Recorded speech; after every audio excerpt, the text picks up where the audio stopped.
Hello, and welcome to part two of Adaptations to Aerobic and Anaerobic Training. So we had been talking about cardiovascular changes, and we talked a little bit about respiratory changes. We're going to move on and talk about adaptations that occur to the musculature. And we're going to start off with fiber types. And as you can imagine, performing endurance kind of activities requires type 1 muscle fibers. And as a result of training, you see an increase in size, which is basically you can see up to a 25% increase in the cross-sectional area of your type 1 fibers. And your book presents some evidence that there might also be an increase in the number of type 1 fibers. And I guess I was trained old school. When I was growing up, taking my exercise physiology classes, they always told us that you're born with a certain number of muscle fibers, and that's how many that you have. You can increase their size, but you can't really increase the quantity that you have. And for the most part, I buy into that. There's a thinking that you can have not only hypertrophy, but the term is hyperplasia, where the muscle splits. So I think more and more we might see evidence of that. Along with that, again, it was the classical training that told you that if you have a type 1 muscle fiber, then it's always going to be a type 1 muscle fiber. And your book presents some emerging evidence that it might be possible to take a type 2 fiber and convert it into a type 1 fiber. I have to say that I am skeptical about that. I don't know if that's actually true.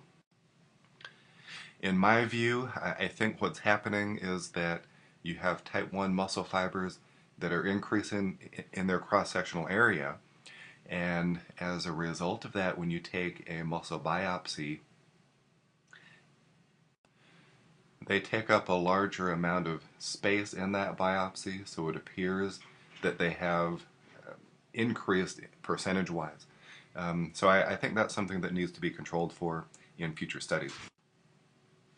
However, I do think that it's possible that your type 2 muscle fibers can start taking on type 1 characteristics. You can see there the notes say that your type 2X might perform more like type 2A, and then your type 2A, which your intermediate, since they already have some oxidative capacity, it's possible that they could then take on more type 1 characteristics. So moving on to the second major point, and this is something that we already talked about in the cardiovascular section, but you do increase the number of capillaries that supply each muscle fiber. And as a result of this, you can bring in more oxygenated blood and more nutrients, and it's possible that it could be a key determinant of increasing VO2 max. And actually, we talked previously about the presentation versus utilization argument, and this is something that a lot of the utilization people argue, saying, yeah, you can bring it in and we can utilize it better. So it supplies evidence for our side of the argument. Another thing that happens, adaptation within the musculature, is that you have an increase in myoglobin content. And myoglobin, its job is to shuttle oxygen to the mitochondria. And the mitochondria, as you know, is the place where you generate ATP. So if I have a greater ability to shuttle oxygen there, then I have a greater ability to generate power. And this is more important in type 1 muscle fibers. And you can see there that myoglobin content can increase anywhere from 75 to 80% of where you started with. And actually, this is one of those arguments that the presentation people make is that they say, yeah, you increase myoglobin content by 75 to 80%, but your VO2 max doesn't increase that much. Um, and we're going to see this repeated a couple times throughout this part of the lecture. When we talk about the oxidative enzymes, we're going to see giant increases in these things that don't match up with the increases that you see with VO2 max. So that's an argument for the presentation side of the house. So if we have the ability to bring in more oxygen and shuttle it to the mitochondria, then obviously I think changes need to occur with the mitochondria and with its function to be able to handle the increases that are coming in. And you can see there that there are changes with mitochondrial function. You do see an increase in size and number, and the evidence that your textbook provides towards that comes from a rat study. And in that study, the average size of the mitochondria increased by 35%, and the average number of mitochondria increased by 15%. And obviously, the amount of change that happens depends on your training volume. So let's move on and let's talk about oxidative enzymes. We're going to talk about succinate dehydrogenase, or SDH, and citrate synthase. So to refresh your memory a little bit, if you take a look at this figure at the very bottom of the cycle there, where it starts with the blue lettering, and not lettering, but the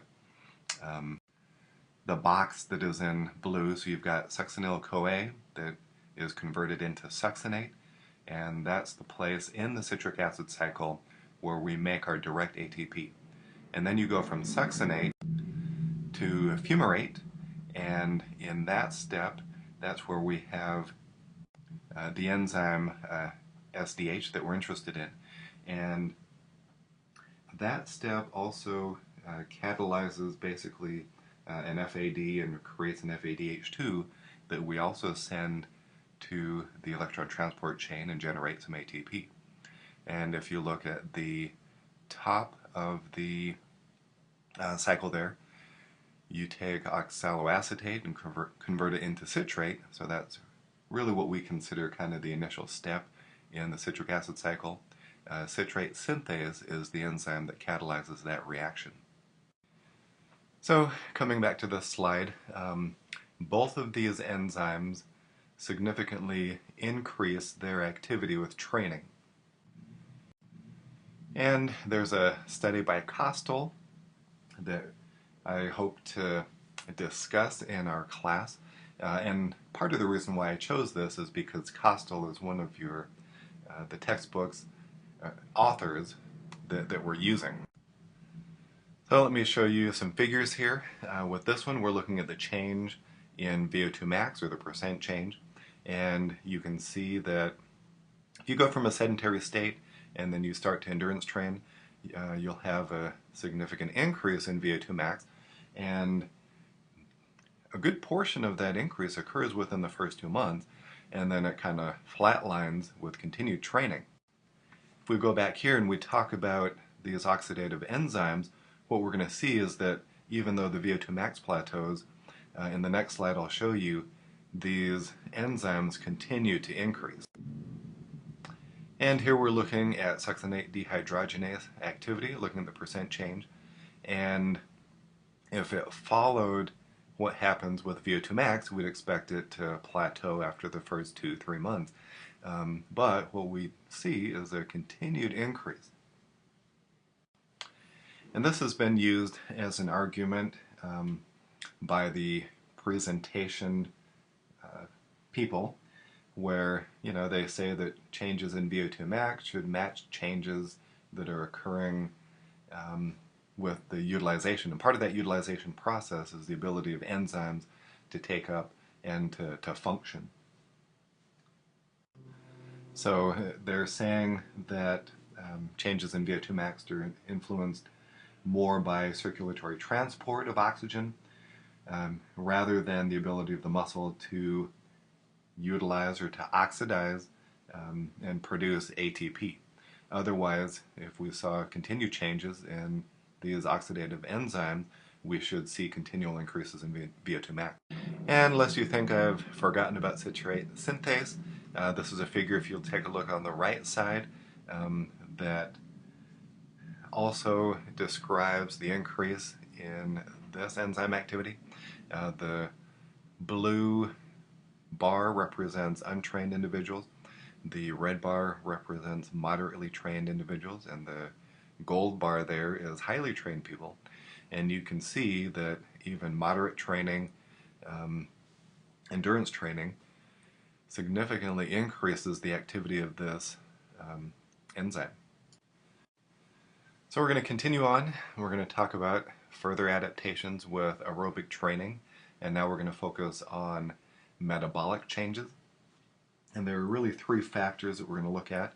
The first is lactate threshold, the second is respiratory exchange ratio, and then the third is what happens with oxygen consumption, and this is shown on the next slide. So let's talk about lactate threshold first.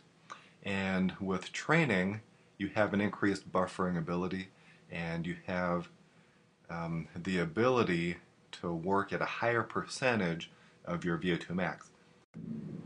And we can see that represented in this figure here.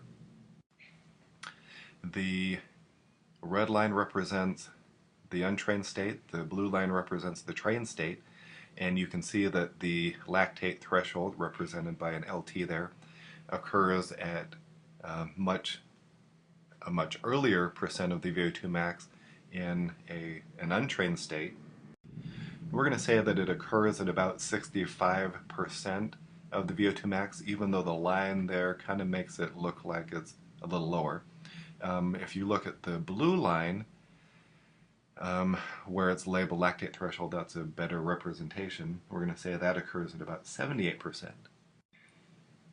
And another thing that we can do is we can look at the treadmill speed at the lactate threshold. And we'll say that for an endurance event, and let's choose a half marathon, because that's what I like to run, that you're going to run right around that pace that your lactate threshold occurs. So in an untrained state, you'll run, we're going to say 8.4 kilometers an hour, which translates for us to be about 5.2 miles an hour. And in a trained state, we've got about 11.6, which I'll say is a 7.2 mile an hour pace. So if we looked at somebody running a half marathon at a 5.5 mile an hour pace, that would put them about 2 hours and 30 minutes to complete the half marathon. And if you are looking at somebody running at a 7.2 mile an hour pace, they can finish it in about 1 hour and 50 minutes. So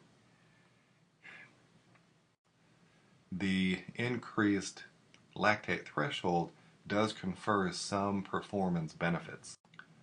We need to realize that the presence of lactate in your blood is a dynamic type of thing. It's tempting to think that the measurement is only due to lactate production. However, there's a couple of things going on. Your body does produce lactate, and it produces it all the time. Even in a resting value, resting state, we can take a blood sample and we can measure some lactate in your blood. On the flip side, your body has certain tissues that are available to clear that lactate. So the measurements that we're getting are a balance between lactate produced and lactate cleared.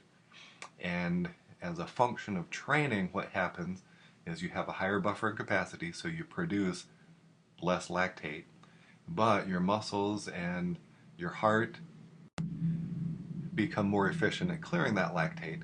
So with training, you see lower lactate values, because of the lower production and the greater amount of clearance, and this allows you to move back your lactate threshold.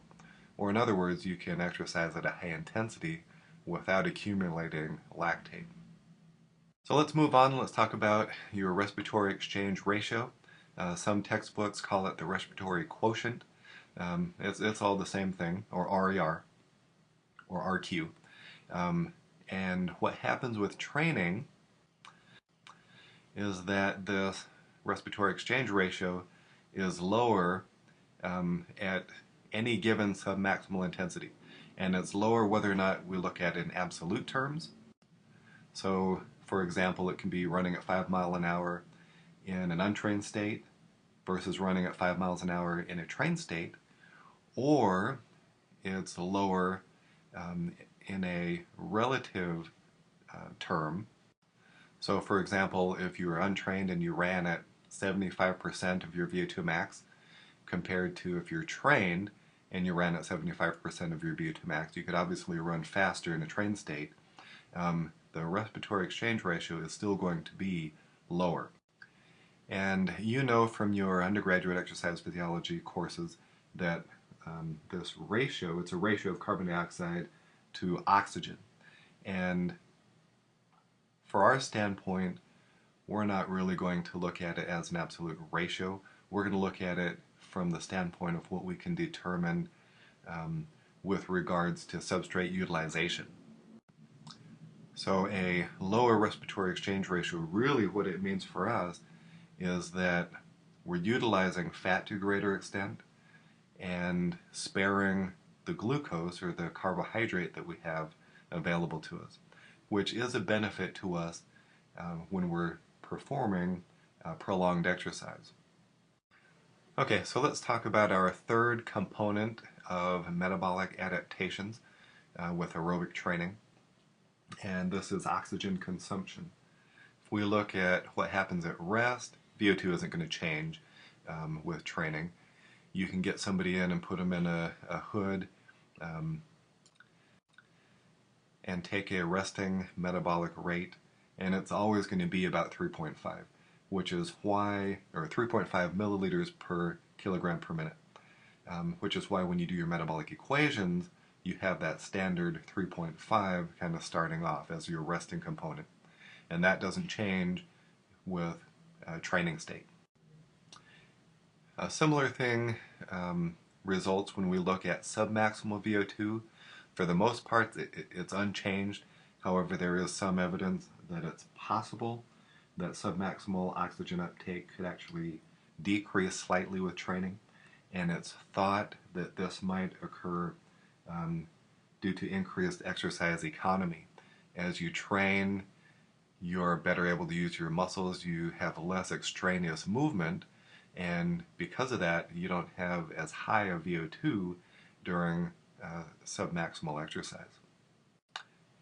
Now, as far as VO2 max, or your maximal VO2, it does increase with exercise training or endurance training. And we have already mentioned this in the previous lecture. It's the best indicator that we have of cardiorespiratory fitness. And we also mentioned that you can significantly increase VO2 max with training. Again, it depends what your starting level is. If you start out pretty well trained or in a pretty high fitness and then you train, you won't have as high of an increase. But by all accounts, the values that are thrown out are about a 15 to 20% increase in VO2 max. And there are cases where you see higher increases. Your textbook says that these increases in VO2 max occur due to an increased ability to carry out cardiac output and the increase in capillary density. So I think that gives it away which side of the argument your authors fall on. They fall strongly on the side of a presentation limitation rather than the ability of the tissues to take up and utilize oxygen and nutrients. So let's continue talking about aerobic training, and we're talking specifically about metabolism and whether or not you can continue or continue to see improvement, or if you can have long-term improvement. So the available data says that you can achieve your highest VO2 max after 12 to 18 months of intense training. However, after that, even though you've reached your ceiling as far as aerobic capacity is concerned, you can still see increases in performance. And this is shown in this figure. This is a hypothetical situation where somebody has reached their genetically determined VO2 max of 70 or 71 milliliters per kilogram per minute. And in this situation, they've gone through their 12 to 18 months of training, and at that point, they can run at 75% of their VO2 max, and that puts them at a velocity just over 15 kilometers per hour, which is about 9 miles an hour, so that's a pretty good clip. And then they continue to increase or continue to train. The VO2 max doesn't increase, but there are certain changes that occur, and we'll talk about one that's proposed that allows them to run at a higher percent of their VO2 max. And in this case, they say it's 88%, which is the equivalent of around 7.5 kilometers an hour. And in our case, that translates into about 10.9 or about 11 miles an hour. So the thinking is that even though your VO2 max ceiling's out, you can continue to increase your performance because you can better deal with lactate. You have better clearance, you buffer it at a higher capacity so that your lactate threshold continues to move back. Another possible reason, and this is not in your textbook, but I went to a conference once where Ed Coyle, who works out at University of Texas, this was back in the day where Lance Armstrong was winning the tours, and he would go into the lab there at Texas every year and get tested for VO2 max. Well, his VO2 max didn't increase, after a certain point,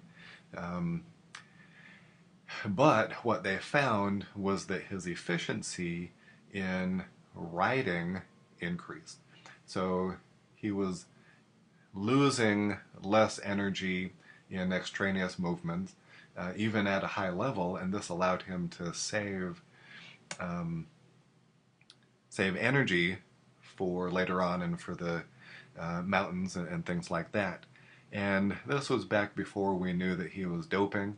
I'm not sure we draw the same conclusions today, but there is something to say.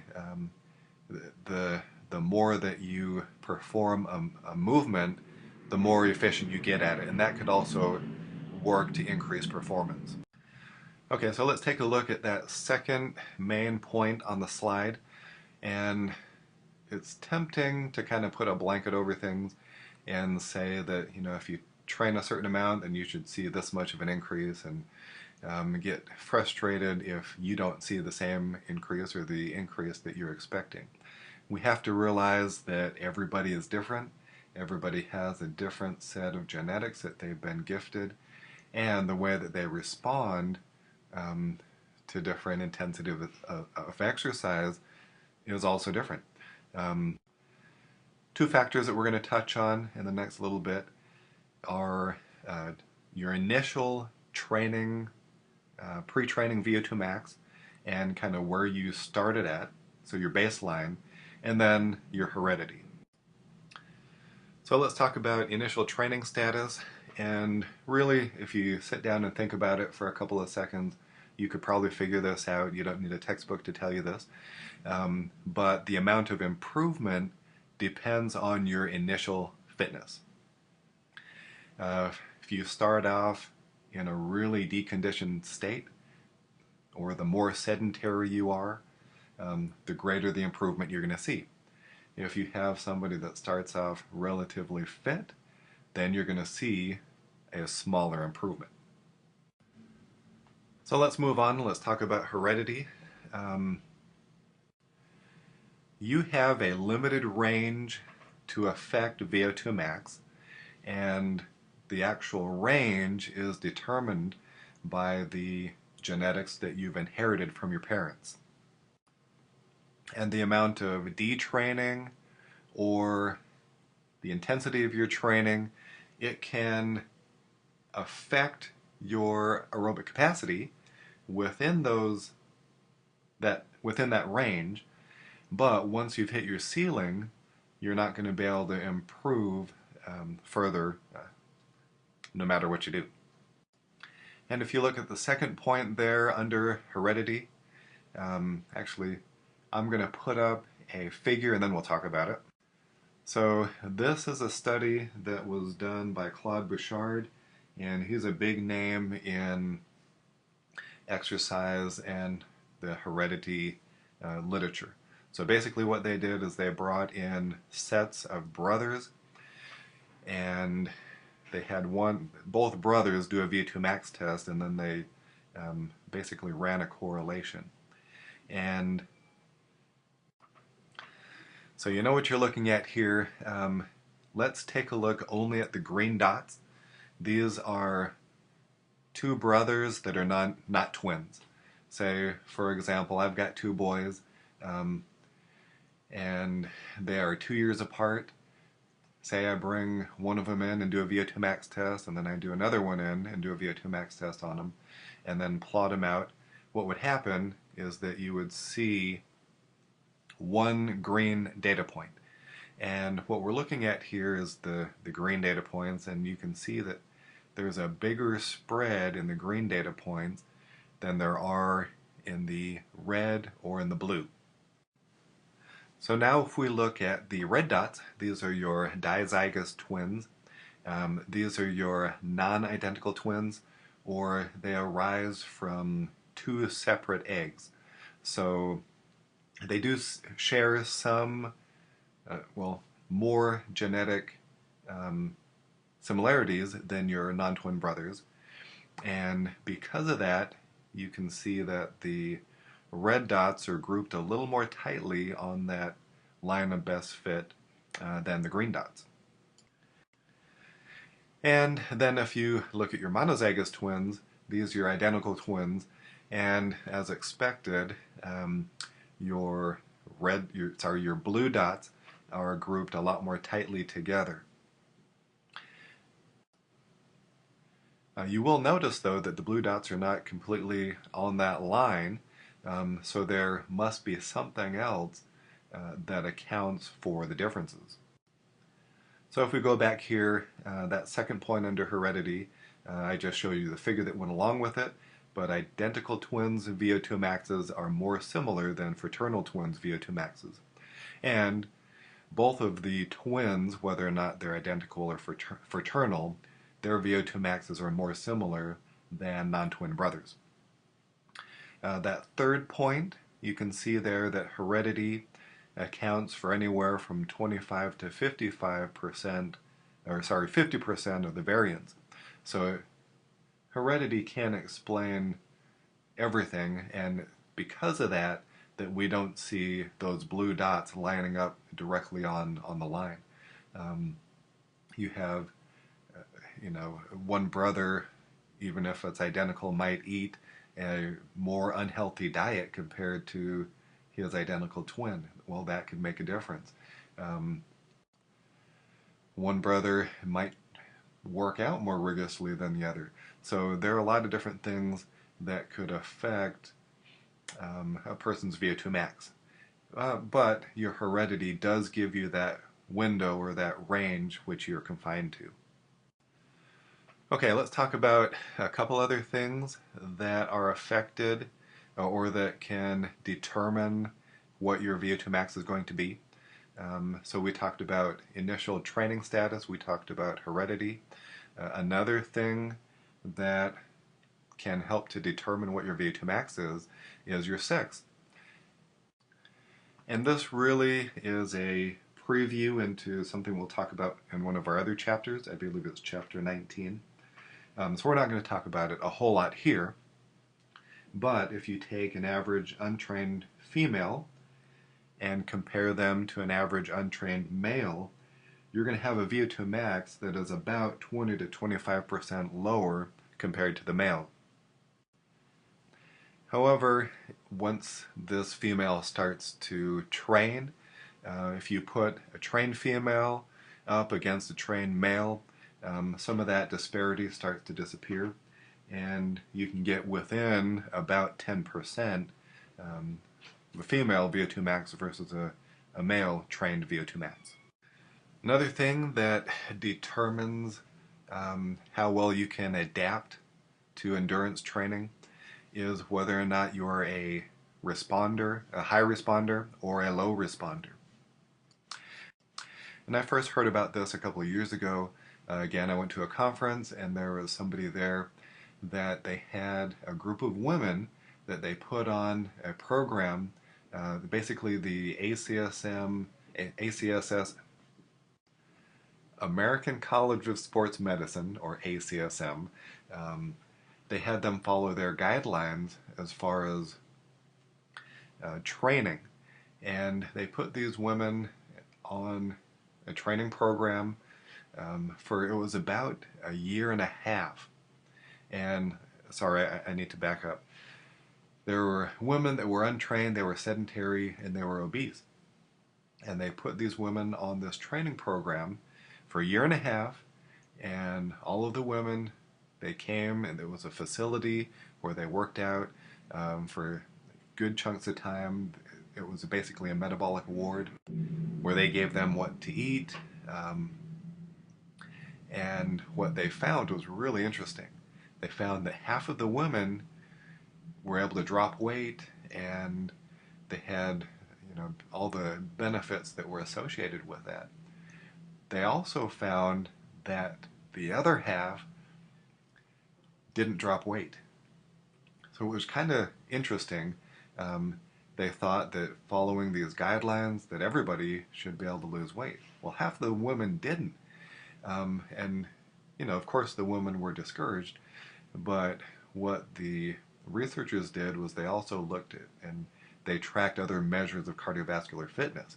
And even though they didn't change in weight, they had other benefits in with regards to cardiovascular risk. So they had benefits in blood cholesterol, they had benefits in their insulin and glucose response. The only thing that didn't change was their weight. And the authors tracked this to basically a responder, high responder versus low responder type of thing. And of course, this is genetically determined. And it accounts for the big variation that we see, and it's why, if any of you go into personal training, you can't just use a cookie cutter type of approach. The same thing won't work for everybody. You have to individualize it. And if somebody is not responding to your classic endurance training program, then you need to mix it up and you need to find out what does work for that individual. And to kind of drive home this responder versus non-responder point, this is a figure of a really interesting study that was done, again from Claude Bouchard. Basically what they did was they took families that included a biological mother, a biological father, and then 3 or more of their children. And they put them on a training program that was 20 weeks, and they exercised 3 times a week for 35 minutes, initially at 55% of their heart rate VO2 max. They progressed as the weeks wore on up to training at a heart rate of 75% of their VO2 max by the 14th week, and then they maintained it for the remaining 6 weeks. They took VO2 max before and then after to try to look at the changes, and they found a range in VO2 maxes from 0 to up to an increase of 50%, which was amazing. The average range of, or the average increase that they found was 17%, which falls right in that range that we talked about at the beginning of the lecture. But then what they did, and this is what this graph shows, is that they put them together by family. And they showed that high responders and low responders are clustered in the same family. So your genetics play a big role as far as whether or not you're a high responder to a certain exercise intensity and modality or not. So this slide is really asking whether or not endurance training is beneficial across all different kinds of sports. And the first point there is maybe self-explanatory. If I am getting ready to run a half marathon, or a marathon, those are more endurance training events. So endurance training is very important for endurance-based events. I can't expect to only lift weights or only do sprinting activities and then go out and to be able to run a half marathon or a full marathon very easily. On the flip side of that, the question might be, is endurance training important for non-endurance based sports? And to kind of drive this home, there was a lab that we did when I was a graduate student at Purdue, and basically what we were asked to do was to sit down and to watch a football game with a stopwatch. And we would start the stopwatch as soon as the play started, and we would stop it whenever the play ended. So we were basically trying to find out how much actual playing time did they have. And it was kind of amazing. We found out that of actual playing time, because it takes you 3 hours to sit down and watch a football game, the amount of time that the players were moving, it only ended up to being like 6 to 8 minutes. So then the question is, do football players need aerobic training? Because what they do is highly anaerobic. Do they benefit from aerobic training? And the answer is yes. Your textbook says that all athletes can benefit from cardiorespiratory endurance training. And the reason why is it gives you a cardiorespiratory base or an aerobic base that you can then carry on. So, and I alluded to this before, a football game isn't only 6 minutes. By the end of the game, those players have been out there for, close to 3 hours. And if you don't have an aerobic base, then those muscles are really, really fatigued. The better football teams will have an aerobic base, and come the fourth quarter when the other team is more fatigued, that's when they can pour it on, so to speak, and that's where they can have success. Whereas the other team, if they haven't done their aerobic training, it could be an issue. Okay, so now we are going to switch gears, and we're going to talk to adaptations to anaerobic training. And like I said at the beginning of the lecture, really the chapter title should have been called Adaptations to Aerobic Training, because we're spending most of the time on that. For those of you that were interested in these adaptations to anaerobic training, I'm sorry that you've had to wait almost an hour and a half to get to this point, but nevertheless, here we are, so we will talk about them, and hopefully you enjoy it. So probably the first thing that we need to do is we need to talk about how you evaluate anaerobic power or anaerobic capacity. With aerobic capacity, it was pretty straightforward. The standard test is VO2 max, which we spent a good time talking about. With anaerobic power or anaerobic capacity, there are 3 common tests that your textbook talks about. You have the wing it anaerobic cycle test, and this is the most common, and we're pretty well set up in the lab to do this one. You have something called the critical power test, and then you have something called the maximal accumulated oxygen deficit, or MAOD test. But nevertheless, the wing it anaerobic cycle test is the most commonly used, and when you take evaluation of physical work capacity, you'll have the opportunity to perform that. Those of you that have already taken that class, you probably look back on our the weeks that we performed that test with fondness.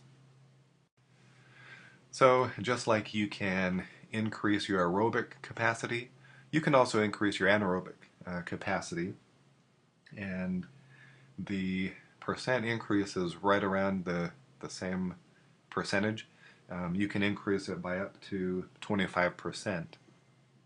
So let's talk for a little bit about the adaptations that occur to the musculature with anaerobic training. As you can imagine, you see an increase in the cross-sectional area of your fast-twitch muscle fibers, so type 2A and then the type 2X. These are the muscle fibers that are doing the majority of the work, so it's not surprising to see an increase in these muscle size. There is some evidence that you can see an increase in your slow twitch muscle fiber cross-sectional area. You can see there it's to a lesser extent. There's a theory that in order to recruit type 2 muscle fibers, you have to go through your type 1 muscle fibers first. So that could explain why you do see an increase in your slow twitch fibers, even though you're utilizing primarily fast twitch for the work. And then if we look at the last point there, and I think you already know my feeling on this, I'm kind of skeptical about this point. However, there is some evidence that shows that you decrease the percent of your type 1 fibers and you increase the percent of your type 2 fibers. This has been shown in 2 studies, not really seen with resistance training, and I think it's more due to how muscle fibers are taken out of the muscle biopsy that affects the shifts that you're seeing. So let's move on and let's talk about changes or adaptations that occur to the anaerobic system by trying to maximally tax anaerobic energy systems. So as you know, you've got 2 different anaerobic sources. You've got the ATP PCR, or the phosphagen system, and then you've got the glycolytic system, or glycolysis. And one of the authors of your textbook, Kostel, designed a study to try to determine if you could initiate changes to these systems. So what they did was they brought in their subjects and they had them perform maximal knee extensions. One of them, they had them perform these maximal knee extensions for 6 seconds. So this was supposed to tax the ATP PCR system. And then using the other leg, they had them train for 30 seconds, supposed to reflect training the glycolytic system. And what they found, if they looked at creatine kinase or myokinase, which are both enzymes that are involved in anaerobic energy production, what they found was that the training that was supposed to tax the ATP PCR system really didn't have any effect. So that's the blue bar there. However, the training that was done for 30 seconds, taxing glycolytic system, they found a significant increase. So let's go to our first point here. That figure that I just showed you is supposed to drive home the point, but there's little enzymatic change with training if you're trying to change the phosphagen system. However, that's not to say that nothing happens. What happens is that you do see a significant increase in muscular strength. So there is some benefit to doing it. So if we look at the glycolytic system, as we already talked about, um, glycolytic training does increase your key enzymes significantly.